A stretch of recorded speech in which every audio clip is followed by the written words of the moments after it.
warahmatullahi wabarakatuh. Perkenalkan, nama saya Wahyu Hinesa Putri, mahasiswa PPG Prajabatan Universitas Negeri Semarang, Prodi Pendidikan IPA tahun 2022. Pada kesempatan kali ini, saya akan menjelaskan materi pencemaran lingkungan, yaitu pada subbab pencemaran tanah. Nah, sebelum kita mempelajari tentang pencemaran lingkungan, maka kita simak terlebih dahulu kompetensi dasar yang harus dimiliki oleh siswa. Kompetensi dasar yang akan kita pelajari yaitu poin 3.8, menganalisis terjadinya pencemaran lingkungan dan dampaknya bagi ekosistem. Yang kedua, poin 4.8, membuat tulisan tentang gagasan penyelesaian masalah pencemaran di lingkungannya berdasarkan hasil pengamatan. Nah, untuk itu mari kita simak materi berikut ini. Perhatikan gambar berikut ini. Apa yang kalian pikirkan jika melihat gambar tersebut? Ya, tentu tumpukan sampah yang menutupi daratan tanah sehingga tidak terlihat bentuk tanahnya sedikit pun. Lalu, apa yang akan kalian pikirkan jika melihat gambar yang ini? Ya, gambar tersebut merupakan salah satu contoh dari dampak pencemaran lingkungan yang terjadi di bumi kita ini dan berpengaruh terhadap makhluk hidup. Contohnya ialah tumbuhan. Dalam gambar tersebut, hanya ada satu pohon yang sudah kering dan tidak lagi rindang. Padahal kita sendiri tahu bahwa pohon sangat bermanfaat bagi manusia dan juga makhluk hidup lainnya. Pohon atau tumbuhan merupakan penghasil oksigen yang mana oksigen adalah sumber kehidupan bagi makhluk hidup lainnya. Tumbuhan juga merupakan produsen utama penghasil makanan untuk hewan dan manusia. Maka keberlangsungan hidup tumbuhan sungguhlah sangat mempengaruhi makhluk lainnya. Oke. Perhatikan data berikut. Nah, berdasarkan data dari Lokadata tahun 2018 ini menyatakan bahwa tingkat pencemaran di Indonesia sudah sangatlah tinggi, dengan provinsi tertinggi yaitu Kalimantan Tengah sebanyak 53% atau sekitar 3.152 desa mengalami pencemaran lingkungan. Pencemaran tersebut meliputi pencemaran tanah, pencemaran air, dan pencemaran udara. Dan hal ini akan menjadi semakin parah tahun demi tahun jika kita semua tidak menjaga lingkungan yang dengan sangat baik. Nah, dikutip dari liputan6.com, perubahan iklim tidak bisa dihentikan jika degradasi atau penurunan kualitas tanah terus terjadi, kata laporan yang akan segera dirilis dari organisasi riset antar pemerintah yang berada di bawah pengawasan PBB. Ada 3 kali lebih banyak karbon di tanah daripada di atmosfer. Lanjut laporan itu seperti dilansir BBC Senin 29 April 2019. Penurunan kualitas tanah mempengaruhi iklim dengan 2 cara, yaitu mengganggu pertumbuhan tanaman yang mengambil karbon dari atmosfer dan melepaskan karbon tanah yang sebelumnya disimpan oleh cacing yang membawa materi daun di bawah tanah. Baiklah, setelah kita mempelajari beberapa permasalahan yang terjadi akibat pencemaran tanah tersebut, maka kali ini kita akan mempelajari apa sih pencemaran tanah tersebut, apa saja penyebabnya, dan bagaimana cara penanganannya. Yuk, mari kita simak penjelasannya berikut. Pencemaran tanah. Ketika suatu zat berbahaya atau beracun telah mencemari permukaan tanah, maka pasti dapat menguap, tersapu air hujan, dan atau masuk ke dalam tanah. Pencemaran yang masuk ke dalam tanah kemudian mengendap sebagai zat kimia beracun di tanah. Zat beracun di tanah tersebut dapat berdampak langsung pada kehidupan manusia ketika bersentuhan atau dapat mencemari air, tanah, dan udara di atasnya, maka disebut pencemaran. Jadi dapat disimpulkan bahwa pencemaran tanah adalah suatu keadaan di mana bahan kimia buatan manusia masuk dan mengubah lingkungan tanah alami.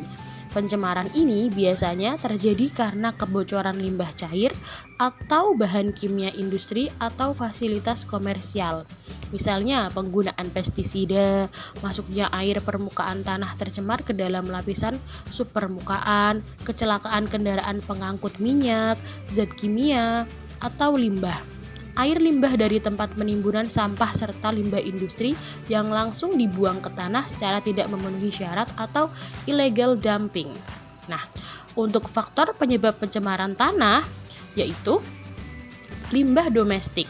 Limbah domestik dapat berasal dari daerah seperti pemukiman penduduk, misalnya pedagang, tempat usaha, hotel, dan lain-lain.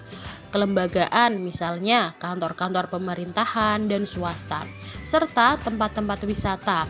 Limbah domestik tersebut dapat berupa limbah padat dan cair. Adapun perbedaan limbah padat dan cair yaitu sebagai berikut. Limbah padat dapat berupa senyawa anorganik yang tidak dapat dimusnahkan atau diuraikan oleh mikroorganisme seperti plastik, serat, keramik, kaleng-kaleng, dan bahan-bahan bangunan yang menyebabkan tanah menjadi kurang subur. Sedangkan limbah cair dapat berupa tinja atau feses, deterjen, oli, cat. Jika meresap ke dalam tanah akan merusak kandungan air tanah, bahkan dapat membunuh mikroorganisme di dalam tanah. Kedua limbah tersebut, baik padat maupun cair, mempunyai dampak buruk bagi tanah, hingga akhirnya dapat mengganggu kelangsungan hidup makhluk hidup tanpa kecuali kehidupan manusia itu sendiri. Apalagi untuk limbah padat yang merupakan bahan pencemar yang akan tetap utuh hingga 300 tahun yang akan datang. Bungkus plastik yang dibuang ke lingkungan akan tetap ada dan mungkin akan ditemukan oleh anak cucu kita setelah ratusan tahun kemudian. Sampah anorganik tidak terbiodegradasi.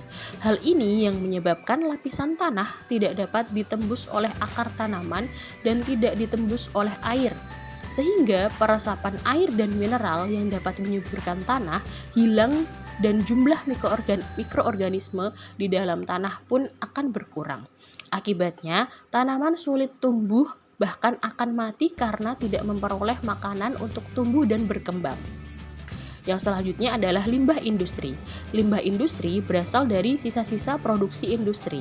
Limbah industri juga dapat dibedakan menjadi dua macam, yaitu limbah padat dan limbah cair.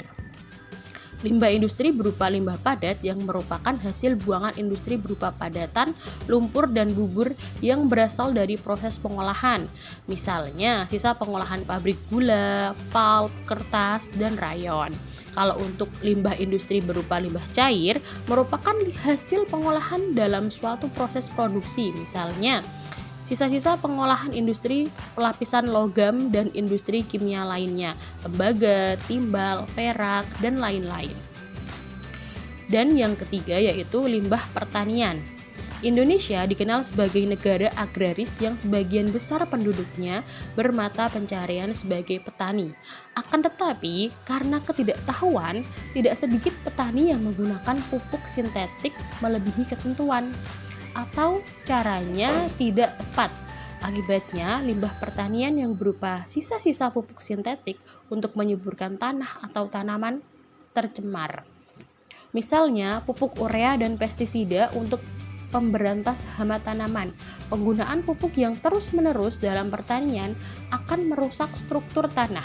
Akibatnya, kesuburan tanah berkurang dan tidak dapat ditanami jenis tanaman tertentu karena unsur hara tanah semakin berkurang. Dampak pencemaran tanah itu sendiri akan berdampak terhadap lingkungan sekitar. Semua pencemaran pasti akan merugikan makhluk hidup, terutama manusia. Dampak pencemaran tanah terhadap kesehatan tergantung pada tipe polutan, jalur masuk ke dalam tubuh, dan kerentanan populasi yang terkena. Contohnya saja, kromium, berbagai macam pestisida dan herbisida merupakan bahan karsinogenik untuk semua populasi. Cara penanggulangan pencemaran tanah. Berikut ini ada dua cara utama yang dapat dilakukan apabila tanah sudah tercemar, yaitu remediasi dan bioremediasi. Remediasi adalah kegiatan untuk membersihkan permukaan tanah yang tercemar. Ada dua jenis remediasi tanah, yaitu in situ dan ex situ. Pembersihan in situ adalah pembersihan di lokasi. Pembersihan ini lebih murah dan lebih mudah. Pembersihan ini terdiri atas venting atau injeksi dan bioremediasi. Pembersihan ex situ meliputi penggalian tanah yang tercemar dan kemudian dibawa ke daerah yang aman. Setelah itu, di daerah aman, tanah tersebut dibersihkan dari zat pencemar. Caranya adalah tanah tersebut disimpan di bak atau tangki yang kedap, kemudian zat pembersih dipompakan ke bak atau tangki tersebut.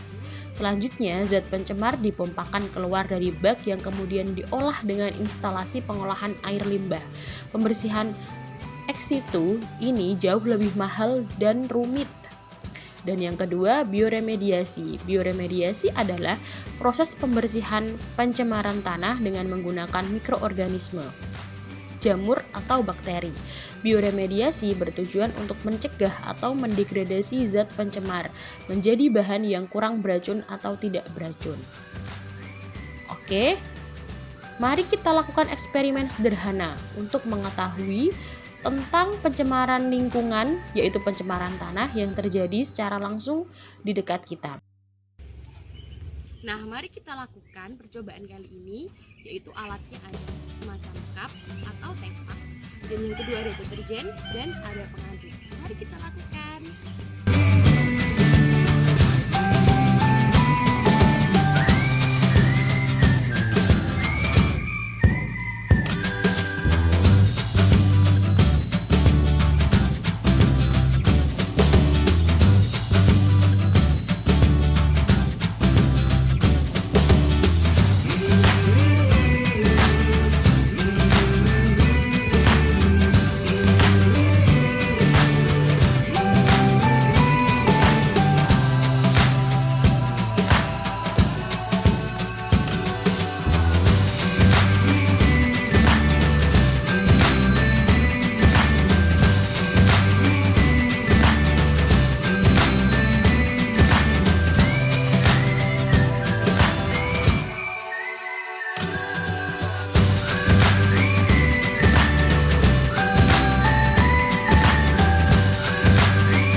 Ketika area di sekitar cacing justru banyak mengandung zat antara lain surfaktan, builder, bleaching agents, additives, maka cacing akan kesulitan bernafas dan keluar dari tanah.